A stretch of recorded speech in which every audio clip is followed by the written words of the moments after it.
В эфире новости, в студии Петр Васильев. Здравствуйте. Коротко о самых заметных событиях к этому часу. 7 октября завершится навигация для маломерных судов. Расскажем подробности. Лучших учителей и педагогов чествуют в Якутии. С прошедшим профпраздником специалистов поздравили в Доме правительства. Селфи с бабушкой и вещи из старинного сундука. В Аймиконском районе провели мероприятие для людей золотого возраста. Согласно ежегодного календаря мероприятий, в эти дни принимаются меры по завершению навигации маломерных судов на реках республики. С октября начинается длинный зимний сезон. Уже 7 числа официально завершается навигация маломерных судов на территории Хангаласского района. Прошедший сезон в республике, в том числе и в Хангаласском районе, был омрачен трагическими несчастными случаями, вызвавшими широкий общественный резонанс. А то в этом году у нас проведено немало рейдов. В ходе рейдов были выявлены тоже нарушения относительно правонарушителей. В основном люди нарушают элементарные правила безопасности на водных объектах, то есть это не одевают жилеты. Вот самая первая причина. А в этом году случаи были падения за борт людей у нас в селе Чкалове, и вот буквально на днях у нас в селе Булганхтати было. 7 октября 2025 года для маломерных судов у нас навигация закрывается. Так что попрошу судоводителей ограничиться пользованием маломерными судами. В республике 213 семей получили помощь на газификацию домов, 746 родителей участников СВО, санаторно-курортное лечение, 554 человека материальную помощь для выезда к месту лечения военнослужащего. Реабилитацию прошли 1488 участников СВО и 2738 членов их семей. 516 человек получают социальные услуги. Помимо этого ведется работа по трудоустройству и профессиональному обучению бойцов и членов их семей. С апреля прошлого года организовано проведение диспансеризации для участников специальной военной операции. Эти профилактические мероприятия на сегодняшний день прошел 601 участник, ветеран СВО. Психологи Единого федерального чата Комитета семей воинов Отечества по медико-психологической поддержке семей и участников СВО, КСВО «Разговор с психологом» в круглосуточном режиме работы провели консультации 711 абонентов из разных регионов страны. Мобильная бригада хирургов с республиканской больницы номер 2 во второй раз работает в Усть-Алданском районе. Специалисты прибыли 3 октября, осмотрели пациентов и в этот же день приступили к работе. За 3 дня провели 18 операций по септопластике, удалению камней из желчного пузыря и варикоза нижних конечностей. В этот раз состав бригады расширился. До 9 октября операции проведут сосудистый врач, лор и общие хирурги. А с 9 по 14 октября к ним присоединятся травматолог, который будет протезировать тазобедренные суставы, и врач-проктолог. Объем работы было запланировано 62 оперативных вмешательства, но пациенты имеют противопоказания. Их мы рекомендовали приехать к нам в больницу 3-го уровня. Мы их не бросаем. Так что, пациенты, приезжайте, не бойтесь. Тем временем ярмарка урожая в районе собрала более 50 хозяйств. Жители закупили свежие, а главное местные продукты. Наибольшее количество покупателей традиционно собрал Дюбсинский СХПК. По итогам земледельческих работ все поставленные планы выполнены на 100%. Но в 6-м ярмарке стала продажа местной муки от семеноводческого хозяйства Бетте Агро. Картошки собрано порядка 1800 тонн, то есть 104% от плана. Овощей собрано порядка 1300 тонн, 114% от плана. Так что все задания выполнены. И надеемся, что на зимовку идем тоже успешно. Лучших учителей и педагогов чествуют в Якутии. С прошедшим профессиональным праздником специалистов поздравили сегодня в Доме правительства, где по традиции отметили отличников отрасли.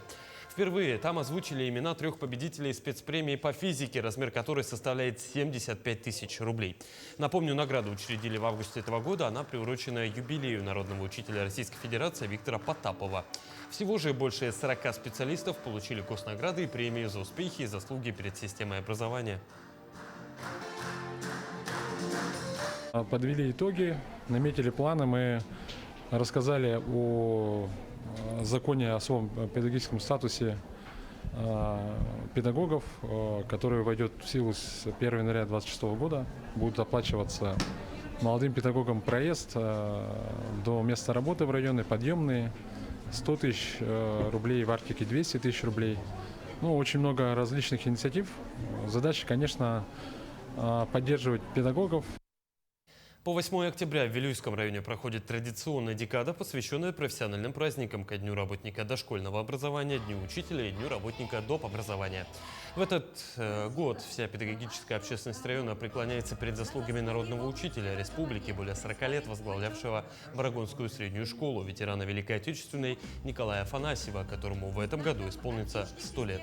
Также в этом году вместе с общественностью республики и района педагоги отмечают столетие выдающегося общественного и политического деятеля Гаврила Черяева, который начинал свой трудовой путь учителем Вилюйской средней школы номер 1.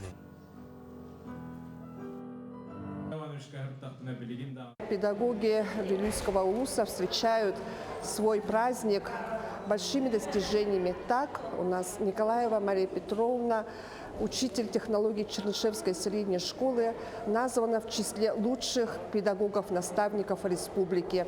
Педагоги дополнительного образования стали лучшими по итогам республиканского заочного конкурса «Профгид». И вот совсем недавно мы услышали приятную новость, хорошую новость о том, что наш интеллектуально-творческий центр «Каскель» стал одним из лучших опорных методических центров развития дополнительного образования.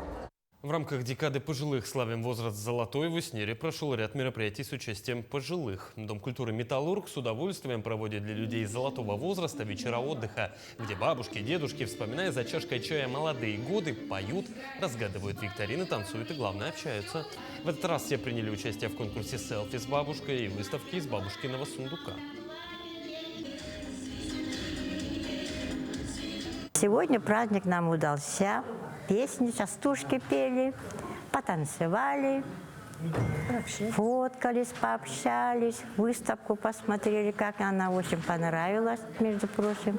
А так все нормально, все понравилось. Своих знакомых встретили, поговорили, сфоткались. Здесь землячка работает, ДК тоже хорошо. Так что земля круглая. Очень хорошо. Отряд «Сайдам» из Верхневилюйского района вернулся после успешного участия в финале всероссийского патриотического проекта «Зорница», прошедшем на Мамаевом кургане. По итогам напряженного соревнования ребята показали отличные результаты. Донской Аял занял первое место среди саперов, Стас Николаев и Гоголев Иван заняли вторые места среди штурмовиков. Отряд «Сайдам» завоевал почетное третье место в большой тактической игре по местности в составе команды армии «Волга». Представляя родную республику, все ребята постарались показать все свои умения и выдержку. Уже с февраля начнутся тренировки к следующим соревнованиям.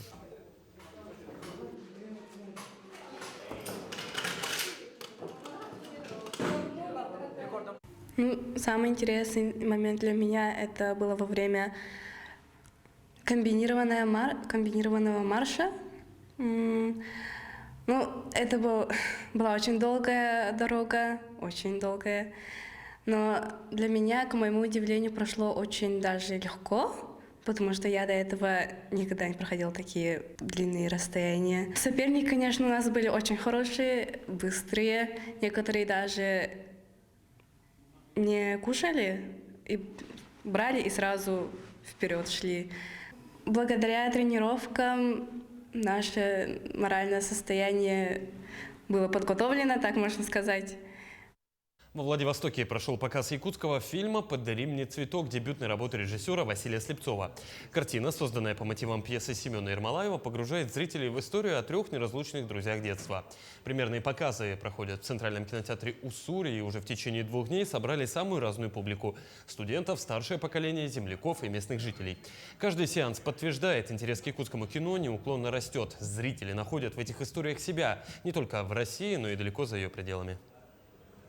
Общее впечатление у меня от фильма хорошее, приятное, даже сказал бы, потому что есть общие проблемы, есть отдельная жизнь в городе, есть отдельная жизнь в деревне. Как раз таки деревенская жизнь, она интересное, то, что ты можешь проследить у тебя, по крайней мере, если ты сам не сталкивался, у тебя есть там родственники, друзья, знакомые, которые попадают в такую ситуацию, когда у нас есть амбиции, есть желание, но ограничения в нашей голове или то, что мы там не хотим развиваться, двигаться дальше, они мешают нам. И, собственно, фильм об этом, то, что полюби себя, начни делать что-то для того, чтобы ты стал лучше. Коллектив Народного театра села Хатасы представит Якутию на втором межрегиональном фестивале под названием «Северный театральный наш». Мероприятие пройдет с 13 по 20 октября в Чукотском автономном округе в Анадыре, в котором соберутся артисты народных театров из разных регионов страны. На фестивале талантливые жители Хатасов приглашены по итогам онлайн-конкурса и покажут пьесу Дмитрия Наумова «Судьба солдата». Это постановка об отваге, храбрости воинов Красной Армии, трагедии войны. Из Якутии едет только Хатасский народный театр, поэтому мы очень волнуемся и очень благодарны нашему руководителю Захарову Алексею Константиновичу, который нам очень помог участвовать в этом конкурсе. Этот спектакль мы поставили в 2021 году, поэтому костюмы все сшиты, музыка все подобрана. Перевод сделал Алексей Амбросьев «Сенмунду». Это произведение нашего драматурга любимого и народного писателя Дмитрия Федосеевича Наумова. Впервые форум «Молодой специалист-строитель будущего» стартует в Якутске. Мероприятие будет проходить в течение 2 дней, 7 и 8 октября. Проект направлен на поддержку и развитие молодых кадров из строительной отрасли. Призван объединить будущих и текущих профессионалов. Организаторами выступают Минстрой России. Сам форум, отмечу, проводился уже в 33 регионах. Более 36 тысяч человек по всей стране присоединились к участию, из них более 22 тысяч – это студенты. Форум построен как открытая площадка для взаимодействия между студентами, строительными компаниями и образовательными учреждениями. Школьники, студенты, работодатели, органы. В данном форуме, конечно, будет делаться дискуссия не только подготовки специалистов, но и для чего они нужны, потому что они должны знать в целом о градостроительстве. Конечно, для того, чтобы строить некий объект, мы, конечно, должны знать в целом вообще и коммуникации, и архитектура должна быть, да, и проекты, кто будет готовить, кто будет вот это строить, объекты строить, кто будет эксплуатировать. Это были все новости к этому часу. До встречи в дальнейших эфирах.